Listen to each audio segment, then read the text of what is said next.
Biome और ecosystem, ये दो शब्द सुनकर अक्सर लगता है अरे ये तो एक ही बात है ना। अगर कभी ऐसा ख्याल मन में आया है तो यकीन मानिए ऐसा बहुत लोगों के साथ होता है। ये इकोलॉजी के मतलब पर्यावरण विज्ञान के शायद सबसे ज्यादा कंफ्यूज करने वाले शब्द हैं। पर फिक्र नहीं, आज हम इस कंफ्यूजन को जड़ से खत्म करने वाले हैं। तो चलिए शुरू करते हैं। तो हमारा आज का सफर कैसा रहेगा?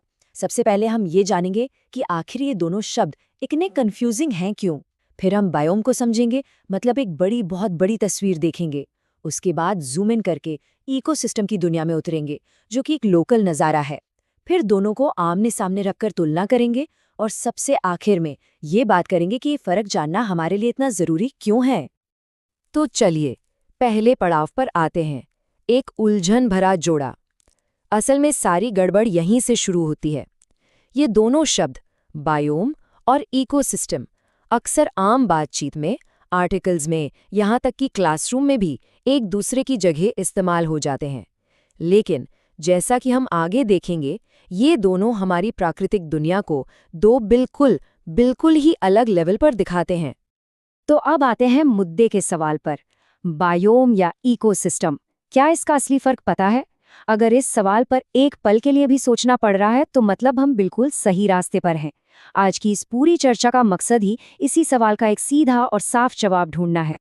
ओके, तो अब चलते हैं दूसरे सेक्शन की तरफ और शुरुआत करते हैं बड़े से, मतलब बहुत ही बड़े लेवल से। चलिए पूरी दुनिया को एक साथ देखने की कोशिश करते हैं। हम बात कर रहे हैं बायोम्स की। इसे ऐसे समझ सकते हैं कि ये वो तरीका है जिससे साइंटिस्ट पूरी पृथ्वी पर जीवन को महाद्वीपों के स्केल पर देखते और बांटते हैं। तो आखिर ये बायोम होता क्या है? जरा सोचिए कि हम पृथ्वी से बहुत ऊपर स्पेस से देख रहे हैं। नीचे जमीन के बड़े बड़े हिस्से एक जैसे दिखेंगे। कहीं विशाल रेगिस्तान फैला है, कहीं घने हरे जंगल हैं, तो कहीं बर्फीले मैदान। बस यही बायोम्स है। ये बहुत बड़े ज्योग्राफिकल एरियाज हैं जिन्हें उनकी एक जैसी जलवायु यानी क्लाइमेट से पहचाना जाता है। और क्योंकि क्लाइमेट एक जैसा है तो वहाँ मिलने वाले पेड़ पौधे और जानवर भी एक जैसे होते हैं। असल में वनस्पति ही इसकी असली पहचान है। पेड़ पौधे ही बताते हैं कि ये कौन सा बायोम है। देखिए, बायोम्स के लिए क्लाइमेट ही सब कुछ है। तापमान और बारिश, बस यही दो चीजें बाकी सब तय करती हैं। और हम बात कर रहे हैं एक बहुत बड़े स्केल की। ये वो इलाके हैं जो एक महाद्वीप से दूसरे तक फैले हो सकते हैं। मिसाल के तौर पर एक रेगिस्तानी बायोम में सूखी परिस्थितियों में रहने वाले पौधे और जानवर मिलेंगे। फिर चाहे वो सहारा का रेगिस्तान हो या एशिया का गोबी। बस बड़े बड़े नाम सोचिए, desert, tundra, tropical rain forest, यही हैं बायोम्स। चलिए एक उदाहरण लेते हैं, ट्रॉपिकल रेन फॉरेस्ट बायोम। ये साउथ अमेरिका के अमेज़न से लेकर अफ्रीका के कॉन्गो तक फैला हुआ है। सोचिए, हजारों किलोमीटर्स की दूरी, लेकिन क्लाइमेट और पेड़ पौधों का बेसिक कैरेक्टर एक जैसा है। पर अगर हम इस विशाल हरियाली के अंदर जूम इन करें तो तब हमें क्या दिखेगा?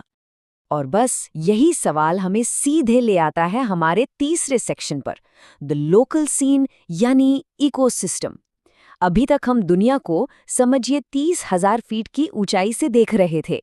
अब वक्त है जमीन पर उतरने का और अपने आसपास की दुनिया को करीब से देखने का। तो मेरे साथ कल्पना कीजिए, हम उस विशाल रेन फॉरेस्ट के घने पत्तों के बीच से नीचे उतर रहे हैं। पेड़ों की ऊंची ऊंची चोटियों और लटकती बेलों को पार करते हुए हमारी नज़र जमीन पर पानी के एक छोटे से चमकते हुए हिस्से पर पड़ती है।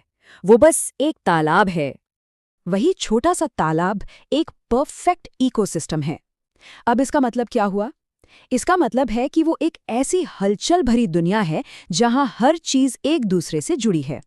वहां की जीवित चीजें जैसे मछलियां, मेढक, काई, कीड़े और निर्जीव चीजें जैसे खुद पानी, नीचे पड़े पत्थर और पत्तों से छन कर आती धूप, ये सब एक साथ मिलकर काम कर रहे हैं।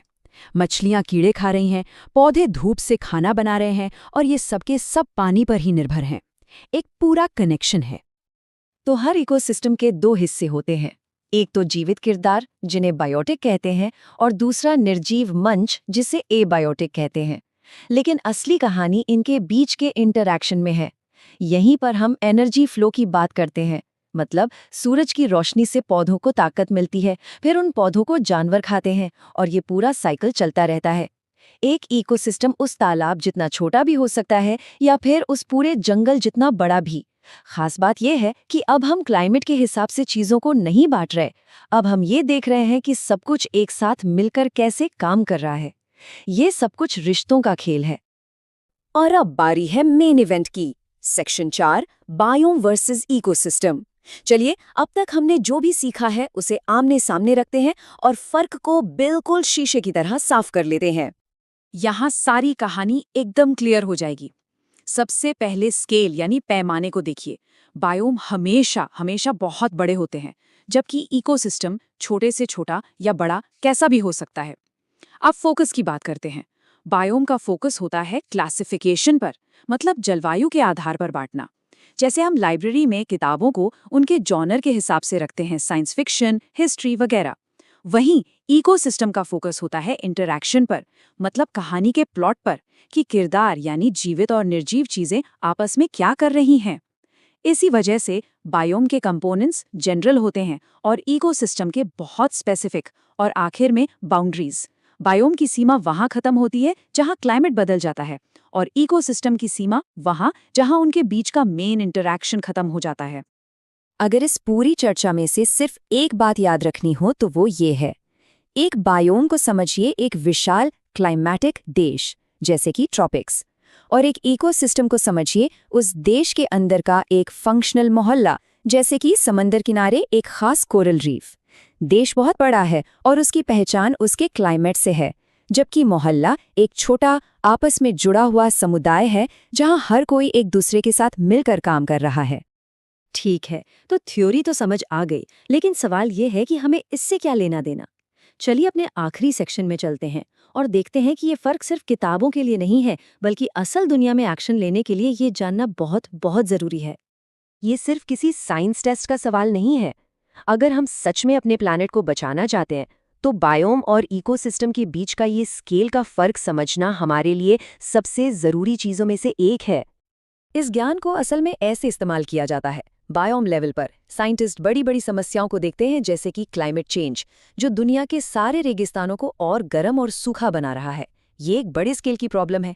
लेकिन जो एक्शन होता है, जो समाधान होता है, वो इकोसिस्टम लेवल पर होता है। देखिए, हम एक झटके में दुनिया के सारे रेगिस्तानों को ठीक नहीं कर सकते, लेकिन हम उस रेगिस्तान के अंदर मौजूद किसी एक खास ओएसिस यानी नखलिस्तान को बचाने का काम जरूर कर सकते हैं। इससे वहां के जानवरों को जिंदगी मिलेगी। मतलब हमें दोनों लेवल पर सोचना होगा, समस्या को समझने के लिए बायोम वाला बड़ा नजरिया और एक्शन लेने के लिए इकोसिस्टम वाला फोकस्ड नजरिया। तो चलिए फटाफट सब कुछ समेट लेते हैं। बस इतना याद रखना है, बायोम मतलब क्लाइमेट और बड़ा स्केल, इकोसिस्टम मतलब इंटरैक्शन और फंक्शन। दोनों के बीच सबसे बड़ा फर्क हमेशा स्केल का ही होता है, और गोल्डन रूल ये है, इकोसिस्टम हमेशा एक बायोम के अंदर ही होता है, जैसे देश के अंदर मोहल्ला। और आखिर में एक सवाल सबके लिए, हम जानते हैं कि हम अलग अलग इकोसिस्टम को बचा सकते हैं, जैसे किसी एक कोरल रीफ को या जंगल के एक छोटे से हिस्से को, लेकिन क्या इतना काफी है? क्या एक एक करके इकोसिस्टम को बचाने से हम आखिर में एक पूरे बायोम को बचा सकते हैं? ये एक बहुत बड़ा सवाल है, जिसके जवाब की तलाश साइंटिस्ट और कंजर्वेशनिस्ट आज भी कर रहे हैं।